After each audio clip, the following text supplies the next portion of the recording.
All right, what's happening, peoples? Heck yeah, it is Tuesday night. Sweet. So I hope you guys all had a great weekend. I know we were doing the last couple of weeks, we were doing a lot of talk for USS Nationals. So that was obviously this past Saturday.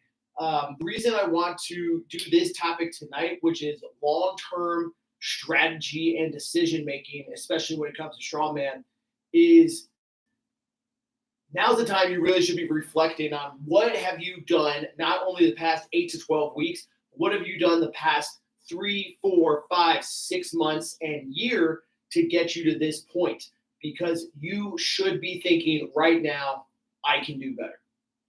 Respectfully, even if you finish somewhere near the very top, I was just talking with my man Leroy Herndon, who got second in Masters, and he said he made a mistake that took him away from the number one spot. It stings. I know. You got to be thinking, how do I improve? How do I get better? So to share my own personal anecdote, last year in Nationals, I got fourth. That was the best competitive placing I had ever had at this point in my strongman career. But here's the thing. I was 5 seconds away on the sandbag event from winning the whole thing. So I had a mixed bag. I had mixed reactions because, wow, I was super stoked. I had an amazing show. I actually won 3 of the 5 events. However, because I had made a mistake on the sandbags, I did not take home even a podium spot, and that's okay. So what did I have to do? I had to really analyze my performance, and one big takeaway for me was I can never bobble a sandbag ever again. I had sandbag carries in successive upcoming competitions, and although I could have done better at them, I didn't bobble them, and I did exactly what I needed to do to win OSG regionals and get in the finals of OSG at the end of the year. So this is a really important topic, right? Because once again, you should know right now, like, heck yeah, man, I can do it, but I know I can be better. It's making this fine balance and line, this yin yang of really loving how you did, but also being critical to yourself about what needs to get done to show up better next year, better at the next competition, or whatever. So let's kind of break this down. You know, what we just did was probably a heavy competition prep for you, right? For most people, you know, outside of the frame deadlift, it was a heavy yoke. Sandbag tosses, not too much taxing on that. We had frame carries, which should be a high nervous system effect in your training. And log press for most people was a taxing event. So we just pushed and, you know, really extended our levels of strength, but that always comes at a cost. And that cost is, you know, your nervous system is going to need time to recover. This is why you take regular deloads in training, but also your muscle growth and strength outpaces your ligaments, tendons, connective tissues, and all of that. So what a really good time and thing to do right now is, unless you've got another competition coming up immediately, but even if you do, we should have a GPP, a general physical preparedness block, which is going to be biased on conditioning, movement, and mobility, okay? So anytime that you go into a certain prep or you have a set of movement patterns, this is just a response of training. What we're doing for a good, successful training program is getting our body to be good at specific movement patterns, okay? But, you know, if we're doing a frame deadlift, our body is accustomed to that. It's not as accustomed to a barbell deadlift or an axle deadlift or a car deadlift, right? These are all things that we might see in strongman down the line, right? Same thing with like a log press. A log press is good and should have strengthened your shoulders up, but that can add some mobility restrictions. It can get your, you know, chest tight from having to hold just in that rack position. But if you need to switch and come around to a barbell or need to have a little bit more lateral flexion for your circus dumbbell. You just have ungrained those patterns, right? So when we're trying to sort of wire and rewire our system, we want to think about developing or getting back in touch with our like athletic baseline, okay? So this is the time to just kind of sprinkle in things that you need for all contests. Now this block should last anywhere from 4 to 8 weeks at minimum, okay? And here's why. It just takes time to create adaptations. This is why we don't do a 1 week prep for big competitions. You have to have a pattern over time where you're building, but also it's really big about these connective tissues, ligaments, tendons, cartilage, right? Those things that keep your muscles attached to your bone, that attach muscle to muscle, right? They just take, at minimum, sometimes 2 to 3 weeks to heal at minimum. Now, if you've been doing a lot of heavy strength work, what happens is your body will actually prioritize recovering your nervous system first, and then your muscles, and then your connective tissues. This is just like a biological mechanism of how recovery happens, okay? So we need this to like unwire a little bit certain movement patterns and like reprogram ourselves for different things, because we got very competition specific with our peak for this. Now, what I want you to think about this stuff is, as a baseline, okay? So when we're thinking long-term strategy,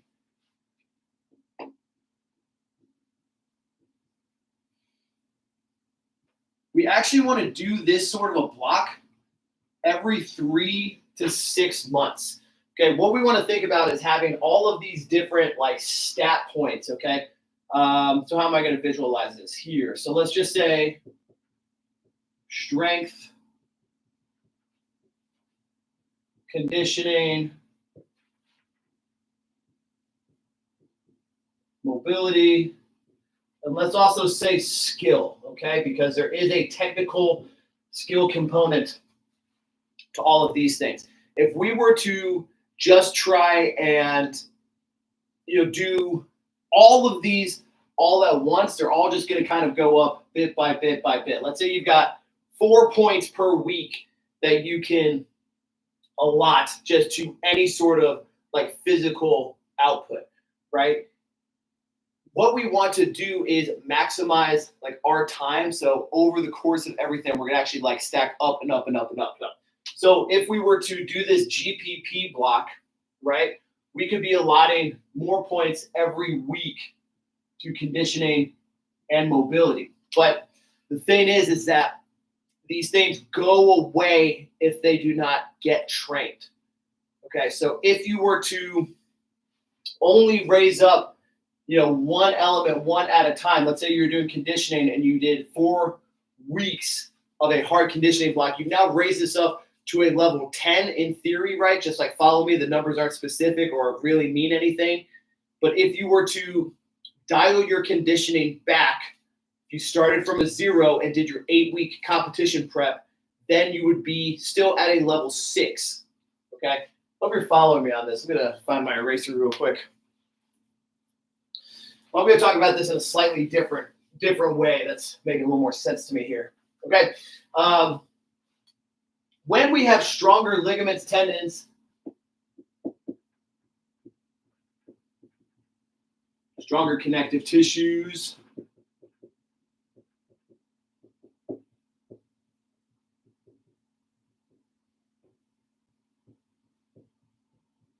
basically what this means is that we're going to have more efficient movement, okay? I want you to really get in your head that we have been doing certain patterns that were good for competition, but we always need to like try and improve more and more and more and more.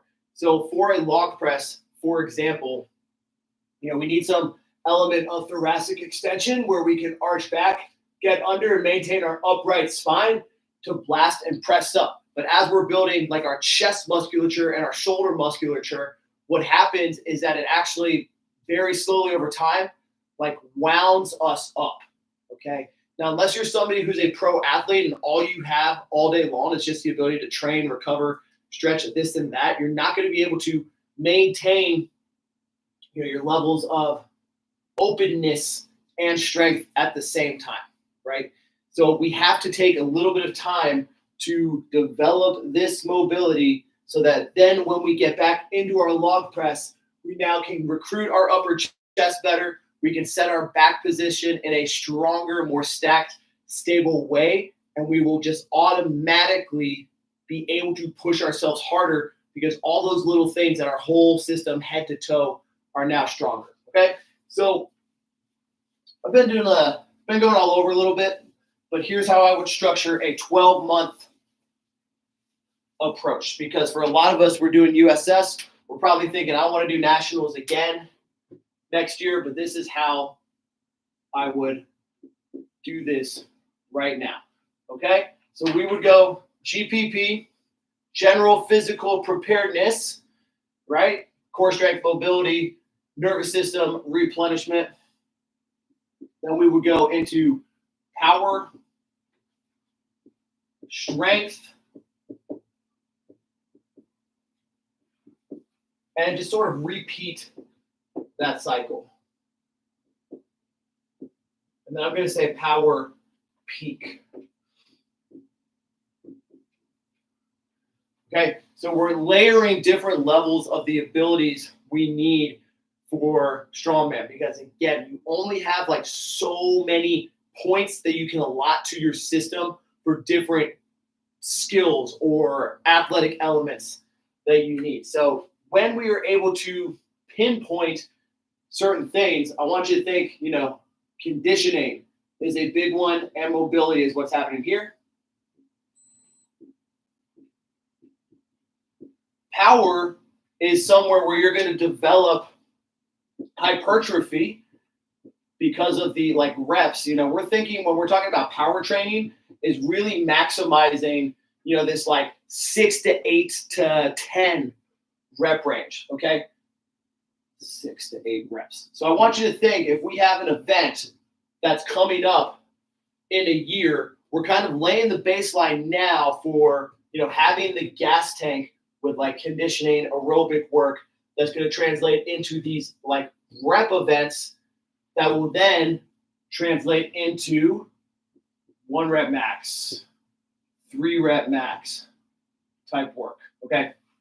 So we're just slowly developing all the different things that you might need. Now, there's a style of programming called linear periodization, which is essentially volume starts high and intensity up, okay?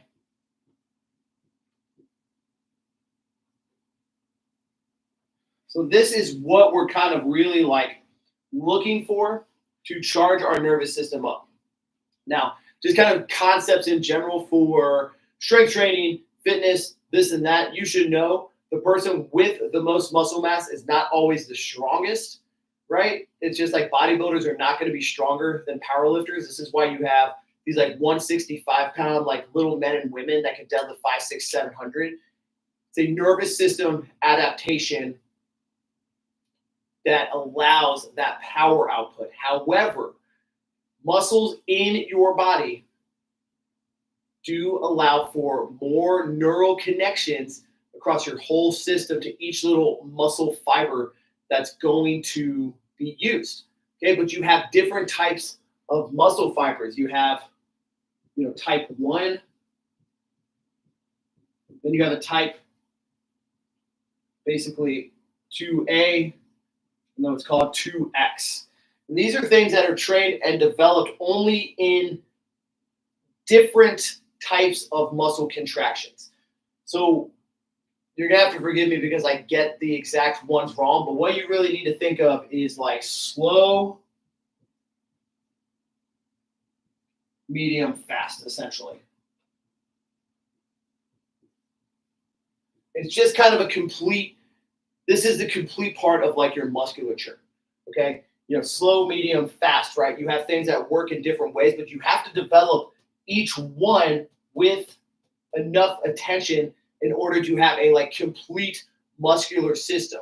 So like endurance and marathon runners, they are going to be dominantly slow, right? I also want you to make some connections in your head to what these people look like when I'm talking about it. So slow marathon runners, or they have a certain build, right? Like medium is going to be, again, closer to like bodybuilders, right? Where they may have like bigger, larger muscles, but it's a little more fluffy. And then fast is like a sprinter. Picture somebody like Usain Bolt, shredded to the gills and almost all muscle. Okay. As strongmen, the reason that this sport is so cool is that we kind of need to combine all of these things, because the slow twitch muscles are what allow us to recover in between events, in between training sets, and to have recovery that's going on throughout the entire day. Okay. So we're not doing, like a marathon or a 400-meter event or something that's lasting 5 minutes, but we do have to have the ability to recover, right? The medium reps are really the things that are working hard for us in really anywhere from 15 to 90 seconds or up to 120, right? So think about how important the medium type muscle fiber is, right? If you have a 60-second max distance event or a rep event for 60 seconds, we really need the ability to work in this range. And then lastly, fast twitch, that is your explosive max power effort. Sprinters, again, like a 100-meter dash, the best in the world, they're doing this in about 9 seconds, okay? Even the people that are nowhere close to touching the Olympics, that are elite, are doing this in the 15 to 20-second time frame. And anything under that is going to be predominantly this fast twitch. So those are your 1-rep maxes, all right? But the thing is that change in your muscles takes minimum 6 to 8 weeks, okay? So we have to really break these up in the long term, right? So GPP, this conditioning and mobility phase, is where we're going to build our aerobic capacity with circuits and cardio, right? So we're taking care of the slow twitch muscle fibers by having the general physical preparedness. And again, a lot of this is about where are we shifting our recovery abilities to maximize our training. So for this one, we're shifting our recovery abilities to our heart and our lungs and the endurance muscle fibers here, okay? Now, because here we have built the ability to recover and use more oxygen, then we would transition into this 6 to 8 rep range, right? Think about those events where it's been a 60-second max effort carry or rep out event where you're exhausted, right? There's probably been some point in time, whether you or somebody at your competition has just been sprawled out on the floor, absolutely exhausted because they can't recover.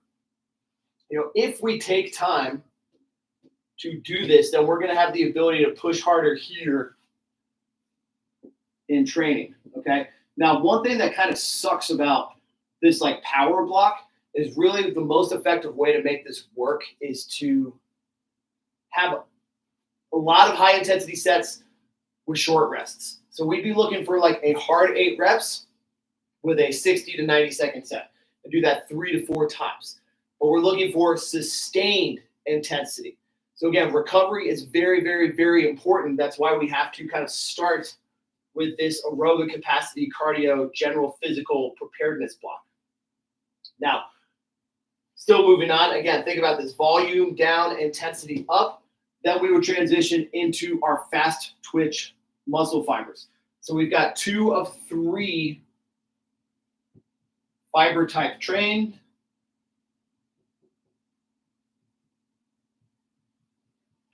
And our body is slowly acclimating. So you would see things, if you still had working sets on things, if you were doing deadlifts, you don't need to be, sets of 12 to 15, then 6 to 8, and then you would start going into 1s, 3s, 5s, okay? We have to continue to adapt and grow as we change our cycles so that we're getting a benefit. Now, there are no exact answers to this. You have to just understand that the nature of the game is that there always need to be slightly different manipulated variables. So while I'm talking about different blocks, we could be using a lot of the same movements over and over and over and over again, right? And I think that's generally a good idea because big compound movements such as deadlifts or a strict press or body weight stuff, which I'm a huge fan of in this block here, even body weight squats, pull-ups, push-ups are so good for our connective tissues, for our muscles, and also they do not fry your nervous system in the same way that lifting weights does. So we can use those over time and just continue adding up, and up. So one technique that I really like is to use what's called the max reps method. It's also called a density method. So you would just start with, let's say we're going to do push-ups, maximum push-ups that you can do in 5 minutes, okay? And over time, you try to increase that until you hit a certain set or rep amount. I think you can say 60, 65 is probably a good number for that. It's all arbitrary. And then you take it up to 10 minutes. How many reps can you do in 10 minutes, right? So what's happening while we do that, while we have one movement and we increase our time, we're getting more hypertrophy, we're getting more power, we're getting more mobility work because it's just rep adding up. But no buts there. I just want you to think about that. I want you to look up density method. That's a really good one. All right, density. Okay. Back to what we were talking about. We were talking about power going into strength. We're building our body's ability to recover, right? This is very important. If we want to lift our heaviest, strongest weights, we have to be able to recover efficiently from them. So if we're doing this conditioning stuff and then we're blasting these 6 to 8 rep sets with short rests, we're training our nervous system and kind of telling it hey, we're about to be handling some pretty big loads in this next upcoming block. So if we lay this out correctly, the recovery is going to be through the roof for this stuff, or at least I should say sufficient enough to handle this. But now we're kind of coming back to where this all started is when we push for strength, because this is so nervous system dependent,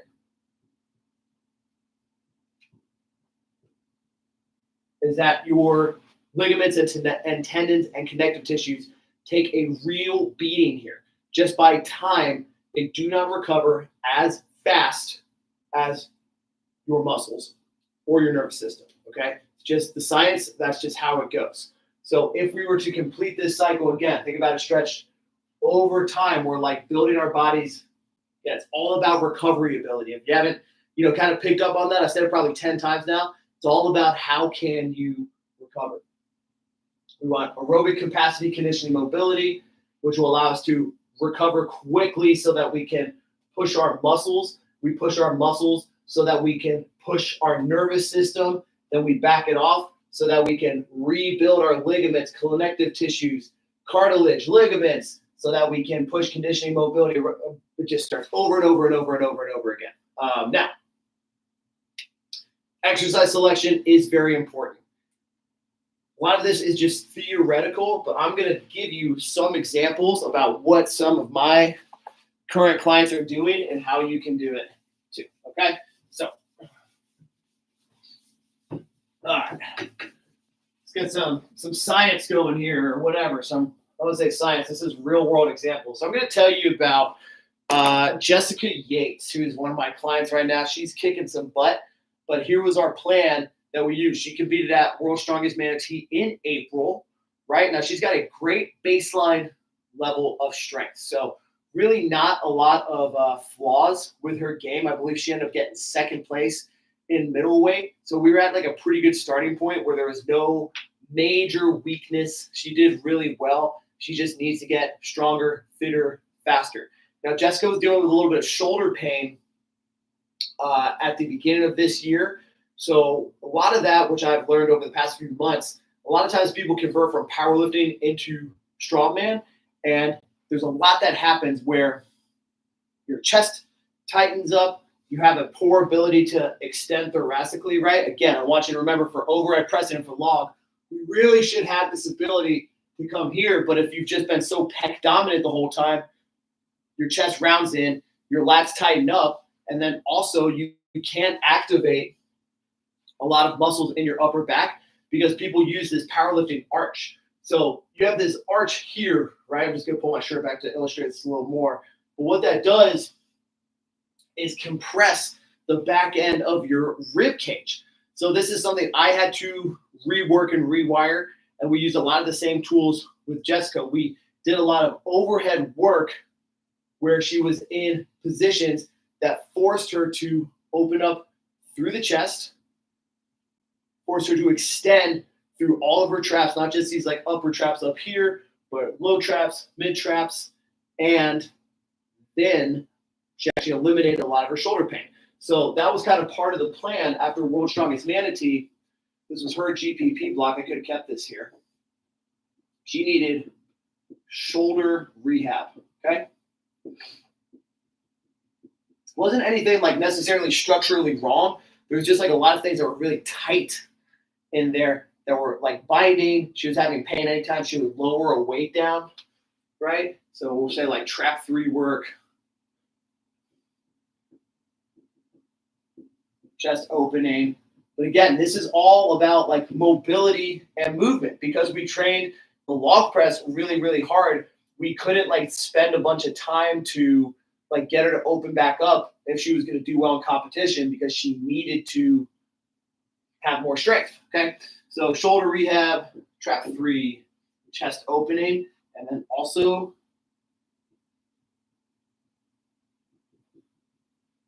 a lot of plyometrics and sleds. So I was having her to start building some leg musculature and conditioning, just some light explosive jumps, a couple sandbag throws, some skips. We were doing some deep range of motion split squats, and then we were just annihilating the sled work where we were doing rounds over and over and over and over again to build her leg strength up, complemented with like the explosive twitch movement, okay? So shoulder rehab, trap 3, chest opener, plyometrics. This is then what we phased her in to her power blocks, right?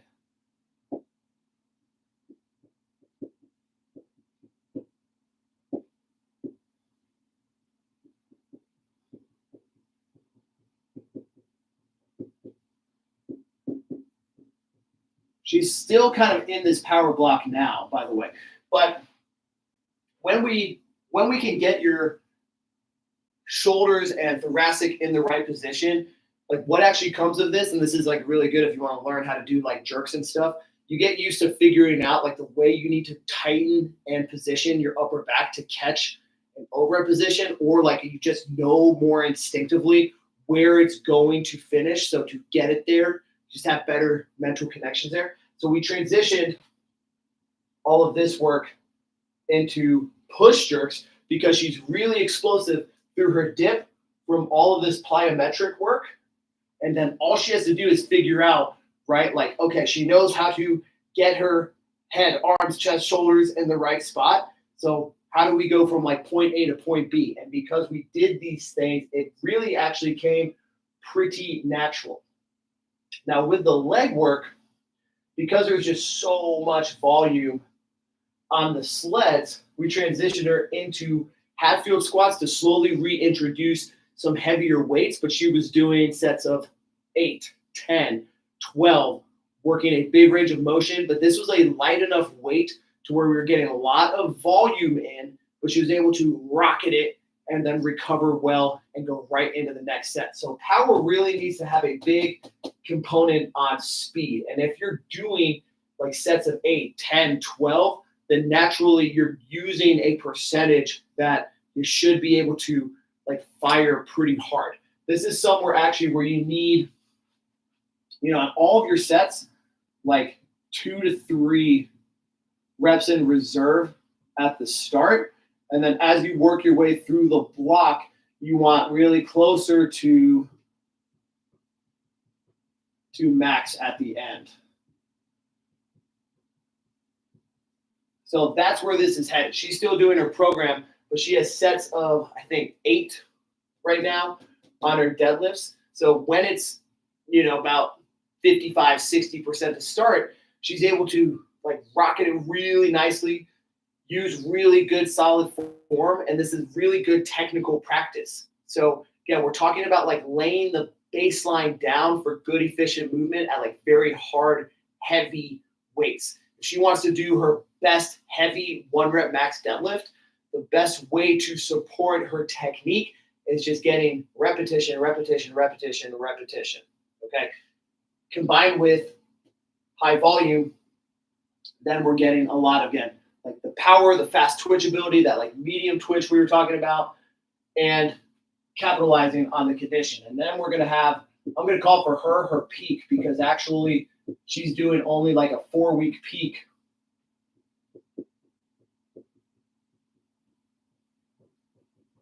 For this. So there is a max deadlift at this competition. So that's where that's going to go.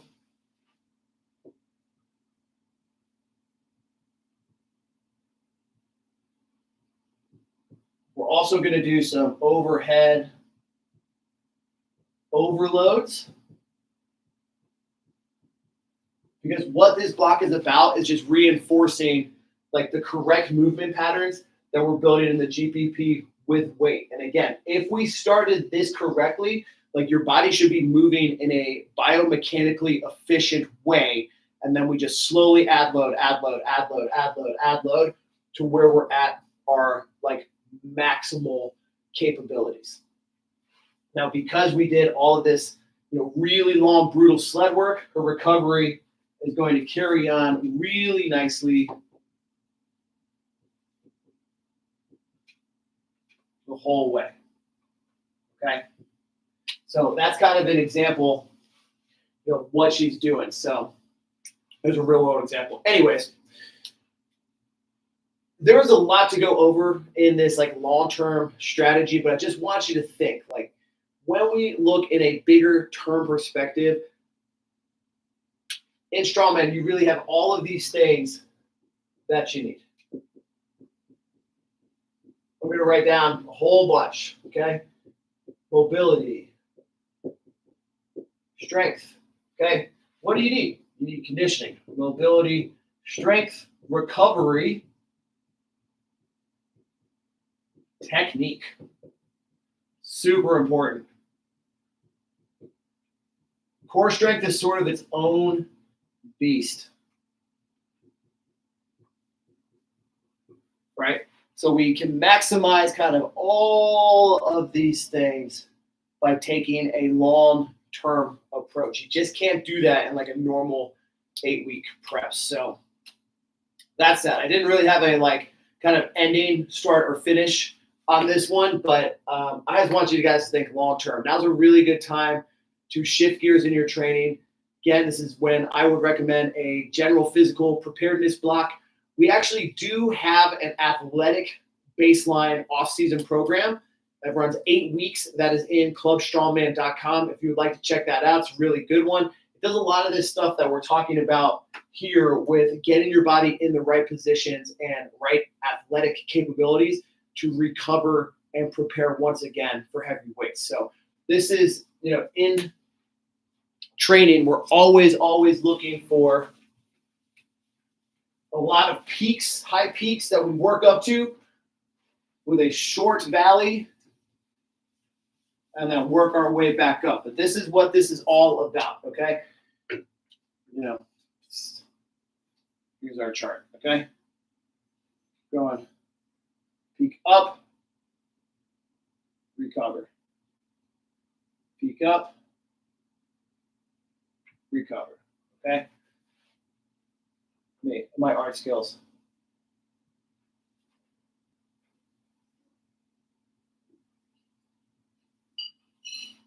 So we want get a series of these over time. This is what it would look like if we were to have like 4 really good long blocks. We go up, recover, new baseline, up, recover, new baseline, up, recover, new baseline. Okay, so we're just kind of resetting over and over and over again. Actually, let's keep that there.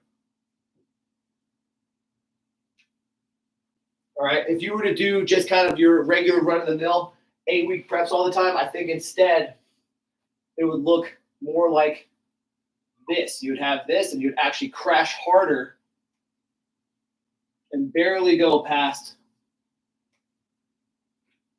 where you were, okay? Because you're not developing the skills that you need to just build further up. So that's what I got for you tonight, guys. I see a few of you hanging on here. If you have any questions, I'm happy to field them about anything, strongman, training, recovery, movement, mobility, technique, whatever you got, guys. I'd be happy to answer a few. We got 4 in here right now, so fire away. Got a couple good topics coming up for the rest of summer, so if anybody's got anything, I'll kind of let it hang out for about another minute or so. Any questions? I wish I could see who was watching. I'd call you guys out. Or maybe not. Oh, it looks like super chats are activated on my channel now. That's cool. You can always send me a super chat. You can shoot me a message on Instagram, whatever. Happy to talk, man. I was really, really happy. If any of you guys were here for any of the USS National seminars that we did, so stoked. I had a lot of nice messages about people that have watched them and it helped them out. So, like, guys, heck yeah. Love it. I want to be a good resource to help you guys get stronger, get better, go on and advance to do better and better and better things. So, hey, if you got topics that you want me to cover too, like, I'd love to. There's a lot of interesting things and realms and topics that we can get into in Strongman. So I'm here to help and serve you guys. That's really why I do these live streams, is to get you stronger, right? Because it's awesome. I've achieved a lot of really cool things in my own competitive career. But, like, I'm just a dude. I've been very fortunate to have a lot of really amazing mentors, coaches, and influences that have pushed me in the right direction. So I'm very lucky and blessed to have been,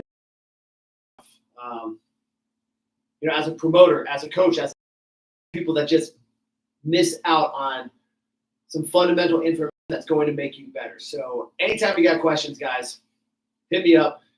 Instagram, Facebook, my username is the same every single place that you go, at Stephen M. Coyne. If you want that 8-week athletic off-season baseline program, you can get it in clubstrongman.com. Come join our community. It's a good time in there. We've got a lot of tools. We've got a lot of recorded seminars. We have, like 20-something ebooks and growing, maybe like 25 now ebooks, everything from sprinting to nutrition to grip strength to athleticism, all sorts of cool things that you can check out in our library. So if you want some resources to help you become your best, check out clubstrongman.com. Have a great night, y'all. Stay strong.